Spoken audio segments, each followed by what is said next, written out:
Hi, this is Jonathan. How you guys doing? Today we're going to feature this guitar from Gibson. This is a Gibson Les Paul Standard 50s figure top in a fuchsia finish.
I want to thank Music Heirloom for passing me this guitar for review.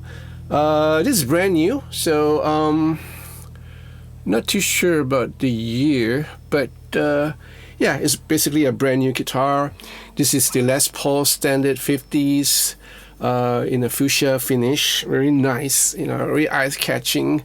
When I broke it out of the case, my wife went like, "Whoa, what a beauty!" And yeah, it is a beauty. It's like real pretty.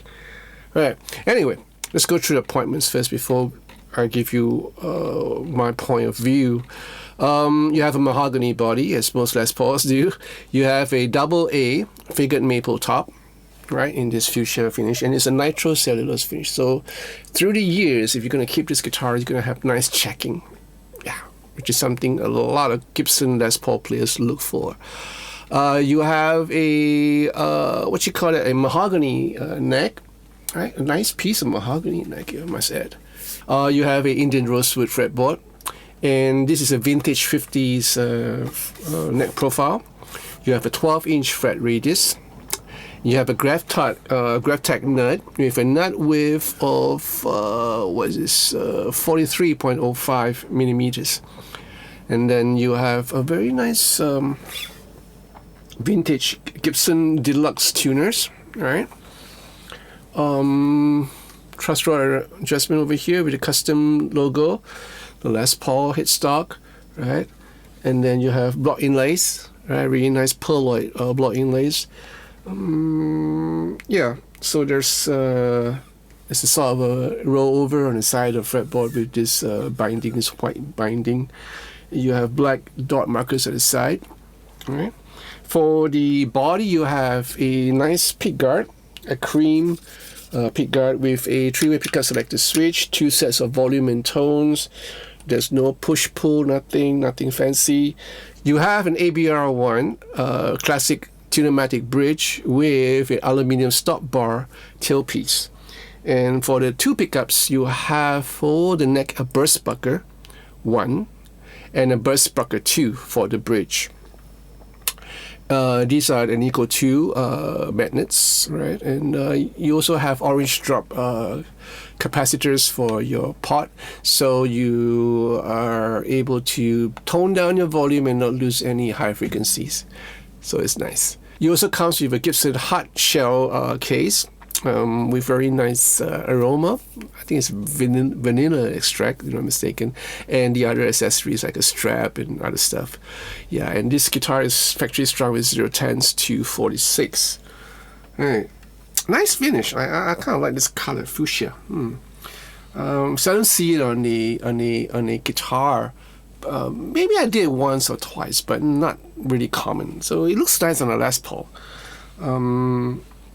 Okay, then you have this black cover for electronics, black cover for the 3-way pickup selector switch. So overall, it's a nice guitar. Typical Les Paul. It's going to weigh a little bit. Playability is really nice. I really like the 50s neck profile because I think these are really comfortable. And the rollover on the side is really nice. It's kind of subtle, not really pronounced like, you know, sound like guitars, but it just gives you a plain feel. The tuners this time around is pretty good. Yeah, pretty snug. Yeah, and doesn't, like, you know, go out often, even with extensive bendings. Guitar stays in tune perfectly, and the sustain is incredible. Right. As far as these Burstbuckers, they are tried and true. You know, I play with a couple of Les Paul with Burstbuckers 1 and 2, and they deliver. They can be warm and mellow if you want to, and be a monster if you want to. Especially for the bridge, you are able to do anything you want with it, like basically rock and even heavy metal if you want to. So guitar is suitable, as you all know, for Les Pauls, like the usual thing, like, you know, rock, jazz if you want to, and, you know, pop. Even metal, like I just mentioned, heavy rock too, and country. Yeah, nice twang to this actually. If you kind of bring down your volume a little bit, you get really nice twang on this Burstbucker 2 bridge pickup. Yeah, so overall it's a nice guitar to consider if you're looking for a nice looking Les Paul. And guitars available in the Music Heirloom in Singapore. So if you're in Singapore, just make an appointment. Call them up. You know, all the links are in the description. If you're in the States, this guitar is obviously available in all places that deals with Gibson guitars. Let me know what you think about this guitar, all right? And leave your comments in the comment section down below. I want to hear from you. A Les Paul is a Les Paul. I played through a couple of them. The Epiphones, you know, the Gibson Les Pauls, the R9s and the R8s, you know, and all of them have their different how should we call it, flavor. All of them have their pros and cons. Of course, if you pay more, you're going to get better stuff. If you're going to pay less, you're going to have a little less better stuff. But if you're looking for a Les Paul, you know, you can always consider the starting out, you can always consider the Epiphones if you want to, or if you're really looking for a nice Les Paul to keep in the mid-tier range, there's something else. Like this guitar is right up there. Yeah, it's about what 2,000, 3,000, sorry, or maybe 2009 US. So not readily affordable. But if you're looking for a Les Paul to keep, this will be the one to consider. Right. Okay, so if you like this video, give me a thumbs up, subscribe to this channel, press that bell for notification of future videos that follow, and be part of the Patrons to support this channel. I would appreciate it. I thank all my Patrons for the wonderful love, their wonderful friendship, and the support. Thank you so much, guys. And I've just surpassed 80,000 subscribers, so I have 20,000 more to go before I hit 100K, which is like a real milestone for me, right? A sense of accomplishment if I do hit 100K. So for you guys, thank you so much for supporting me all these years, right? And if you want to buy me a coffee for this video, just feel free to go ahead and buy me a coffee and press that thanks button next to the download button. I would appreciate it. So in the meantime, you guys, please take care of yourself. Have a great week ahead, and I'll see you real soon. Bye.